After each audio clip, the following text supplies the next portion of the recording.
नमस्कार साथियों। कल वित्त मंत्री श्रीमती निर्मला सीतारमण के द्वारा भारत का आम बजट पेश किया गया है और इस वीडियो में हम लोग जानेंगे कि बजट में कौन कौन से एक्सपेंडिचर किए गए हैं मेजर आइटम्स पर।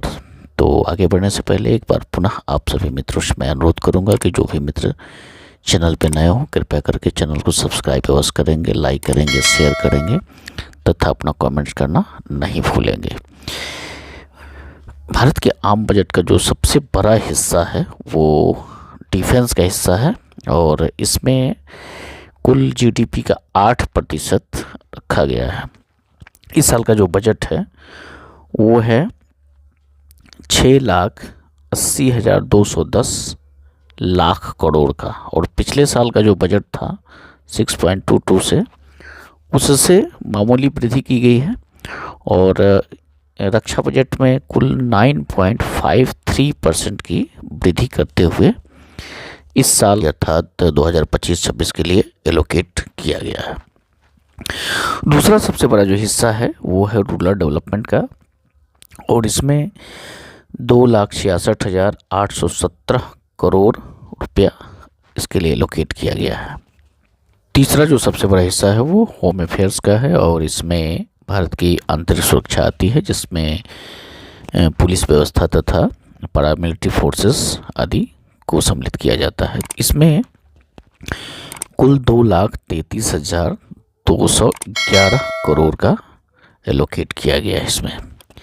उसके बाद एग्रीकल्चर एंड अप्लाइड एक्टिविटीज़ है जिसमें 1,71,437 करोड़ रखा गया है और पाँचवें स्थान पे एजुकेशन।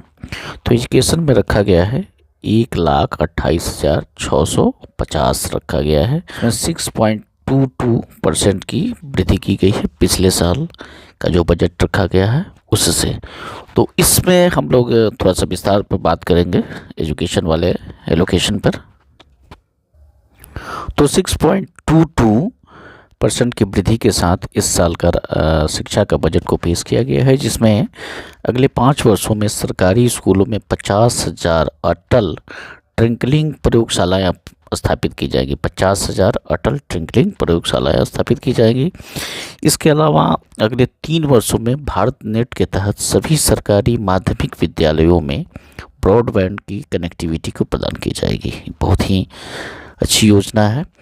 भारतीय भाषाओं में डिजिटल रूप में पुस्तकें प्रदान करने के लिए भारतीय भाषा पुस्तक योजना की शुरुआत की गई है। ये भी इसका बहुत बड़ा हिस्सा है। निजी क्षेत्र द्वारा संचालित अनुसंधान विकास और नवाचार को लागू करने के लिए 20,000 करोड़ अलग से रखा गया है इसमें। 2014 के बाद शुरू किए गए आईआईटी को 6,500 और विद्यार्थियों के लिए नया बुनियादी ढांचा भी मिलेगा। तो आईआईटी को और अधिक बेहतर बनाने के लिए अलग इस बजट में काफ़ी अच्छा प्रावधान किया गया है। उनकी संख्या में भी बढ़ोतरी की जा रही है। पीएम रिसर्च फेलोशिप योजना के अंतर्गत आईआईटी और आईआईएससी में तकनीकी अनुसंधान के लिए 10,000 फेलोशिप का प्रावधान किया गया है।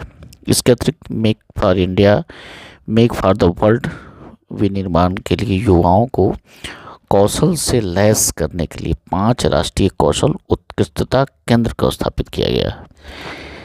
इसी तरह 500 करोड़ रुपए के कुल परिव्यय से शिक्षा के लिए आर्टिफिशियल इंटेलिजेंस में उत्कृष्टता केंद्र स्थापित करने की भी योजना है।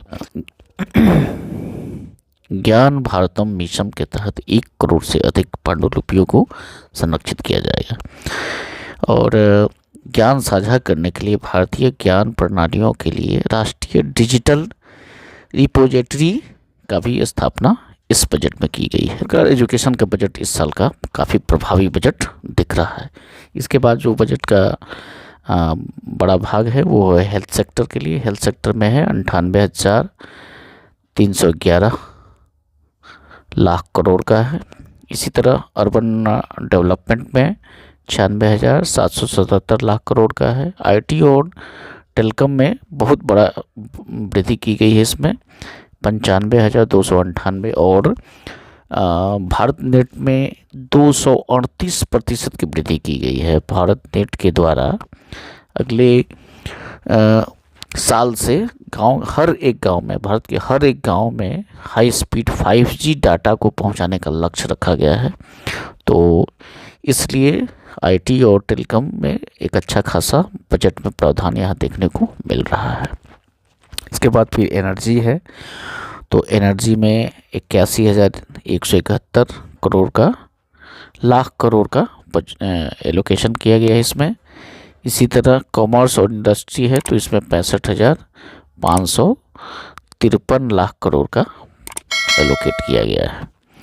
इसके बाद फिर है सोशल वेलफेयर है। सोशल वेलफेयर में 60,052 लाख करोड़ है। और पिछले साल से एक नए सेक्टर्स में यानी कि साइंटिफिक डेवलपमेंट में अलग से शिक्षा बजट के अलावा इसका प्रावधान किया जा रहा है। और पिछले साल भी किया गया था, इस साल भी अच्छा खासा इसमें रखा गया है। 55,679 लाख करोड़ इस पर खर्च किया जाएगा। तो इस प्रकार से जो मेजर्स आइटम था जिस पर इस साल के बजट में खर्च किया जाना है वो इस प्रकार से है। उम्मीद है कि वीडियो काफ़ी इन्फॉर्मेटिव लगा होगा। वीडियो इन्फॉर्मेटिव है तो इसे अपने मित्रों के पास शेयर करें तथा कमेंट करना नहीं भूलेंगे। बहुत बहुत धन्यवाद।